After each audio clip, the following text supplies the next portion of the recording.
So I actually wanted to start a conversation based around why you should get a 3000 GT or Dodge Stealth. These are the type of cars that don't really get too much attention per se. To me, these cars are just naturally really beautiful. They remind me a lot of the second generation Mitsubishi Eclipse. I still believe that this is the best looking 90s legend. I understand it comes down to perspective, but there's just something so beautiful about to me, a 99 3000 GT just rolling by. Like, it just looks absolutely gnarly. Out of all the Mitsubishis I've had, the 3000 GT is by far the one that gets the most stares no matter where I go.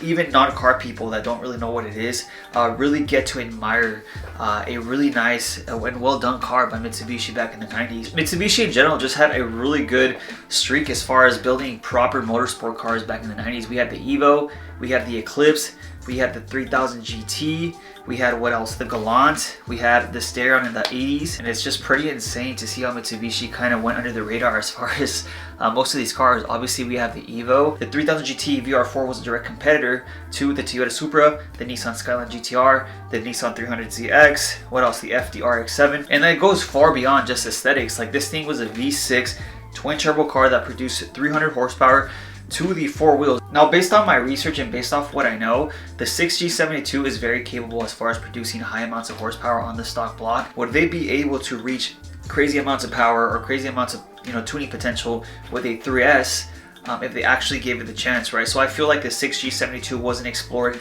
at all to begin with. There's barely any aftermarket support, and I believe that's because of the layout of the V6 in comparison to the inline 6 from the Supra and the GTR. The 3000 GT has always just been hard to work on for many people.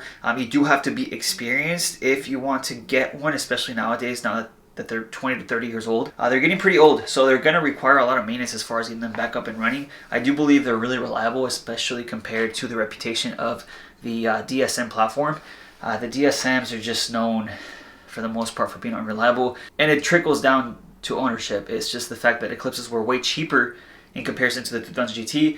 A lot of the younger kids that didn't know how to properly touch or mod a car got their hands on them and just started adding boost controllers and a bunch of bigger turbos, and the DSM just kind of went downhill after that. The 3000 GT has always been considered a luxury Mitsubishi. I know they were pretty expensive back in the day, which actually leads me to the next point, because the 3000 GT is actually appreciating in price. So I think people are starting to recognize that pretty much the 90s was a golden era when it came to Japanese manufacturing, but that's just my opinion. I'm finally starting to see the 3000 GT and Stealth platform go up in price. I understand this whole shutdown kind of triggered inflation and a lot of things went up, but there are certain cars that are just simply not being made anymore. We'll always have a high sense of demand, and the longer we wait and the more these cars get crashed, totaled, wrecked, parted out, the rarer they're going to become. And I do believe that the VR4 in specific is going to keep going up in price. I don't think it'll ever be as high as the GTR or a Supra. We see R34s now going for what, like $400,000, which is insane. Will the 3000 GT VR4 ever reach $100,000? I think so, but I think it's going to take a while. I do believe that eventually 90s Legends cars are going to be worth a lot more money, and a lot of people are going to want them, and people with money are going to be willing to spend a good amount of cash for the clean, unmolested ones. Community is also a really good reason. Now, me getting into Eclipses and into the DSM groups back in like 2012, 2013, I did experience a lot more hate, and I think that came from the fact that I was a non-turbo Eclipse versus the GST and GSX guys, which are the turbo models. When I jumped into the VR4 platform and the 3S platform and all the groups, I was welcomed immediately. I've never had anyone give me any type of issue. If anything, the guys have always been willing to help me with my questions, send me free parts, or guide me where to get the parts, or guide me to that direct forum link to figure out my issue. And it's been a great experience as far as meeting people. I've gone out to the local 3S meets. I've met, I think, most of them, and they're all super chill, super laid back. I do believe that the 3S platform does tend to have an older demographic as far as, at least compared to the Eclipse guys. The Eclipse guys tend to be the really young guys or the older guys. So it's very mixed. When it comes to the 3S, it tends to be a very mature audience and demographic, and I don't know, it's weird. I don't see that with Eclipses. Now, one thing that does suck about this car is the fact that not a lot of shops are going to be willing to take it in. A lot of people know that they're hard to work on, or just it's a very cramped space, so they won't touch them. And if they do, they're going to charge you an arm and a leg, because parts are expensive, labor is expensive, The car's getting old. It's bound to happen, and it's just something that you have to be okay with. Even after you buy the car, you're still going to be putting money into it, and it could turn into a money pit real quick. So just be aware of that before you go in. I don't think we're ever going to get another 3000 GT VR4. Like, the rarity, the fact that they're no longer made, the fact that they're a huge stamp in the automotive scene back in the 90s, and it's one of those cars that I don't feel like will ever be forgotten, because it has its own place, you know, up in the hierarchy of JDM cars. But it's a car that's very special. People are realizing that when you go out to a Cars and Coffee or, you know, car meet with it. It's one of those cars that gets a lot of attention. So just be aware of that. Would I recommend one for a first-time buyer? I would probably recommend a non-turbo Eclipse or a non-turbo 3000 GT. Those are great starter cars. Those engines are much easier to work on and much more reliable.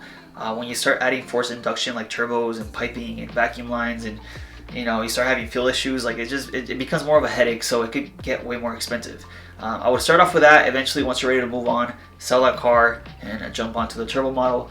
That's how most people do it, and that's kind of how you're able to get to that level of performance car, because most people that jump into these turbo model cars and don't expect any of the issues that are going to come with an older car, especially one that's been abused like a Mitsubishi Eclipse or Eco Talon, they're not prepared for it, and they just end up giving up quarter way of the way there, and they just sell it off to the next guy. So it's a pretty bad cycle, but I don't see it as badly in the 3S community.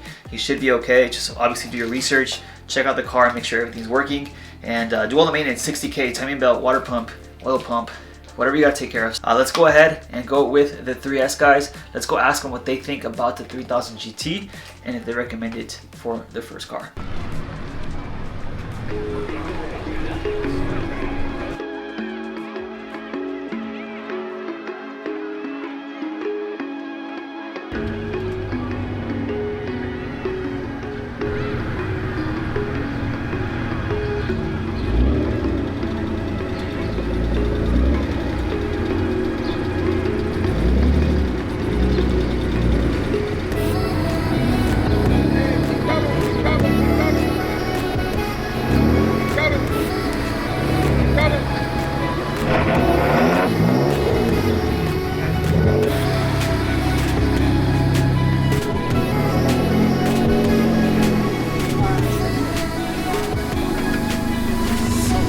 The most, I would say, the power, the delivery, the all-wheel drive system, the all-wheel steering. When you're taking turns in the canyon, you can feel that thing just turn nice, and it has perfect body lines. And the interior.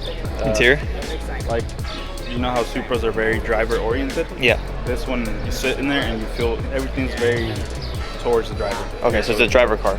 Yeah, definitely. So you said twin turbo, all-wheel drive, all-wheel steering, interior, and body lines. Curves. Gotcha. Would you recommend this to a newcomer into the 3000 GT or Stealth? No. No? if you're new, I would say get an SL first. Get familiar with the platform. Finding people that want to work on it. Right. It's gonna be rough. So if you don't know much about cars, start with the non-turbo. Yeah, stick with non-turbo if you're so new to the scene. Okay, so 1 out of 10. What do you give this platform or car? 10 out of 10. 10 out of 10? It's a pretty rare car. People don't really know what it is. They always try to guess what it is. Had someone say it was an Integra the other day, which was not a great guess. 90s leather smell. That's actually one of my favorites. Dash and everything is kind of like driver focus. It's all facing the driver. It's a twin turbo V6 all-wheel drive, 6-speed. Now, what do you recommend it for someone trying to get into the 3000 GT platform? I would if you're ready to put a lot of time and effort into it, and know that it might not always be running. Parts are a little bit harder to find. Yeah, definitely. Might be a little pricey. Yeah. Okay, so 1 out of 10, what do you personally rate the vehicle? Personally, 10. 10. 10 out of 10. Everywhere I go, people always stare. They always give me thumbs up. It's all-wheel drive, twin turbo. Fairly easy to make power with. You just slap on some bolt-on turbos. Easily, you can make 500 to the wheel. 1 out of 10, what do you give your car? Personally, I mean, it's still got ways to go, but I'd say I give it an 8. 8 out of 10? Now, is this like your car, like your favorite car, or like do you have like another car that you prefer? I would always wanted to have a Evo. Would you trade this for an Evo, if you could? Nah. No? Okay, okay, so this is your car then? Yeah. Do you daily this or you don't? No. I have a Chevy SS for a daily. Would you recommend these as dailies or? No, that's why I have a that's why I have a daily.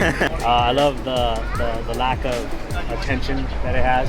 Right. I love the lack of aftermarket parts that it has, because everything that comes on the car makes it that much more rare. My favorite part of the car is actually the body style.